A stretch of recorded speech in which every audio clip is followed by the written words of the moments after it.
It's Wednesday, May 6th, and this is your Barbados Today Evening News Update.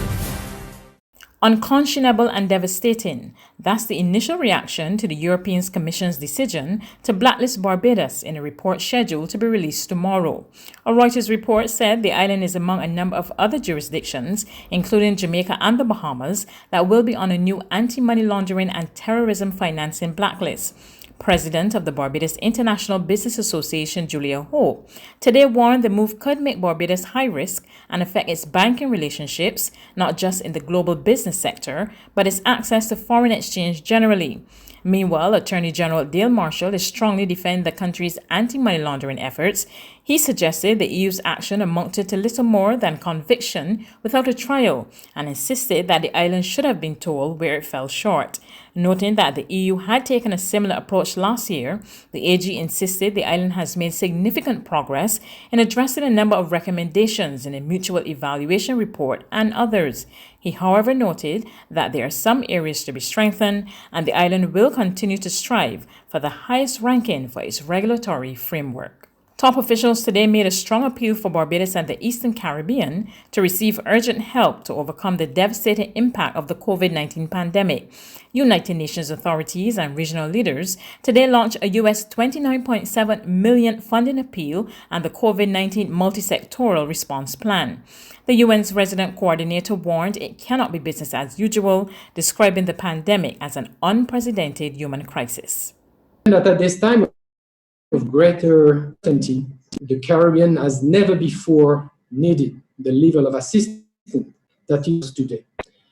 The region not only requires adequate fiscal space and resources to embark on a comprehensive socio-economic response to COVID, but it also needs technical expertise to effectively target the most vulnerable now, as well as in the longer term, as they seek to restore an income security following this crisis. The UN official outlined the key pillars of the plan. First, health and wellness, because it's important to continue strengthening health systems, and there is always a risk for second waves.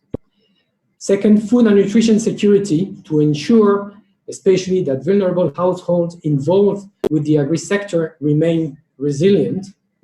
Third, economic recovery and livelihoods, both to support micro and small and medium enterprises in this economic turmoil, but also to refine country-level assessment of the economic impact. Fourth, education, because it's important to support safe school operations and e-learning, especially for underprivileged children. Then social protection, mostly to expand safety net measures, such as cash transfer, to support the most vulnerable household in the region.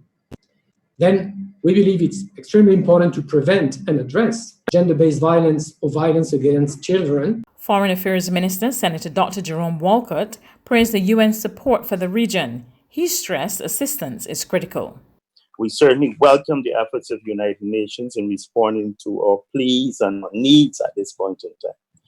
And I believe that it goes from what has been said earlier in terms of the outline, the 8 pillars of work identified by the UN country chain. Certainly, the sub-regional team certainly shows the amount of work and analysis that has been put into this process, recognizing the various areas in which we need a definite assistance, be it in health, wellness, be it in food and nutrition and security standards, in terms of our economic recovery and the need that we can assist and be rendered there, in issues in terms of education disrupted in several of our countries, and vitally the protection of the social protection of those most vulnerable at this point in time.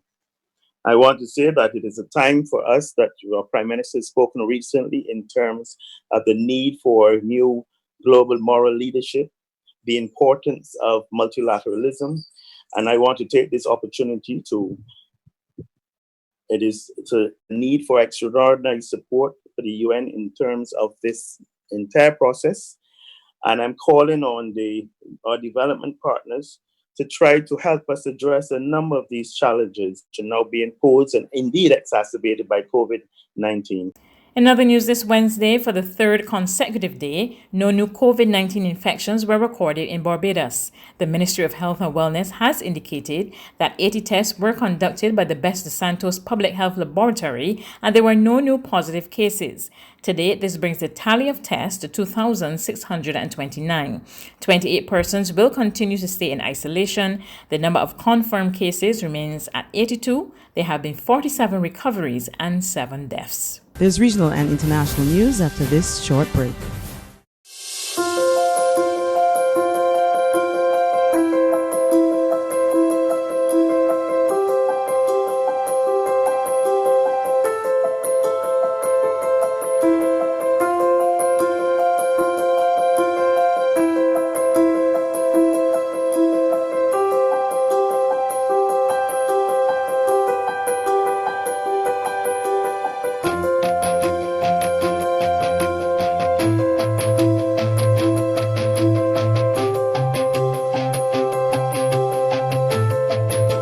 Barbados Today, news you can trust. To regional news now, in Guyana, the recount of the votes cast in the March 2 general and regional elections got underway today, but not without issues. The Guyana newsroom spoke to Irfan Ali, the presidential candidate of the People's Progressive Party. Today had a late start. Then you had these procedural issues. You know, this morning we had the issues of the lock. The lock were seized up and we had to cut some of them open. There was not an issue where keys were lost. We also had an issue of one of the ballot box having water. That box, there is no decision yet on that box, but that box had a lot of water inside. They had to drain that box.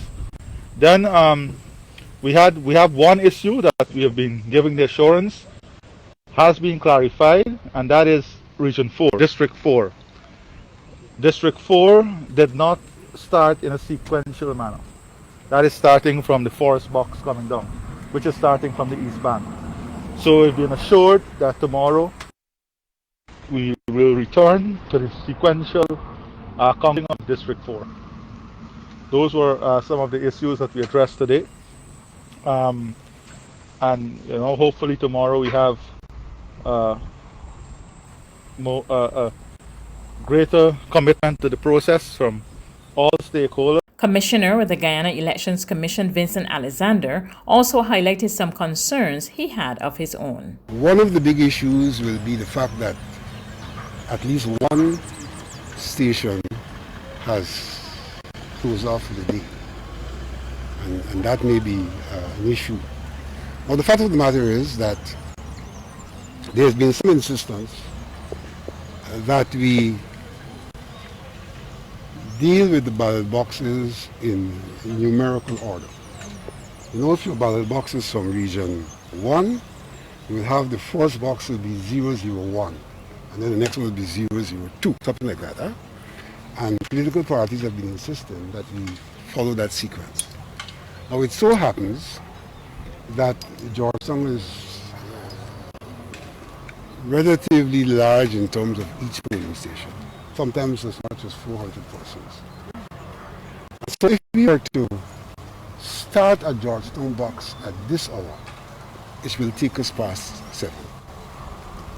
And so whilst it appears as if we have stopped when there is time, if we had the leverage to go in and find a small box, which is very unlikely in Georgetown anyhow, then we could continue to work there. But the large box, bearing in mind our experience in terms of how long a count is taken today, then that station, for good reason, has not continued by taking another box because they're likely to go beyond 7. Further afield, the World Health Organization warned today that countries emerging from restrictions to halt the new coronavirus must proceed extremely carefully or risk a rapid rise in new cases. More in this report from Reuters Television. A strong warning coming from the Director General of the World Health Organization on Wednesday, as countries emerge from the lockdown restrictions due to the coronavirus. The risk of returning to lockdown remains very real if countries do not manage the transition extremely carefully and in a phased approach. During the WHO's news conference, the Director General, Tedros Adhanom Ghebreyesus, also outlined 6 criteria that the organization recommends countries consider before taking steps to reopen, which included signs of cases declining and ensuring that health systems are in place to detect, isolate, and treat new cases as they emerge. These WHO guidelines come as government-ordered lockdowns have become increasingly unpopular as countries suffer rising unemployment and economic activity grinds to a halt.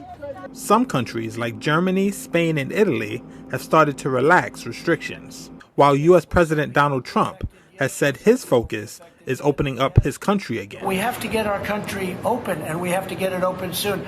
Tedros has come under fire from the Trump administration for his handling of the outbreak, but he said he would conduct an assessment of the WHO's actions when the pandemic recedes. I call upon the world to focus on fighting the fire, because while fire is raging, I think our focus should not be divided, and we should really focus on fighting the fire and saving lives. That's news, but for the very latest, visit our website at www.barbadostoday.bb. You can also subscribe to our e-paper, email updates, or like us on Facebook, and sign up for our breaking news alerts via WhatsApp. We're also on Izumi Media and bus terminals, as well as screenplay at supermarkets and gas stations near you. You can also hear us on Mix 96.9 FM and Capital Media HD 99.3 FM.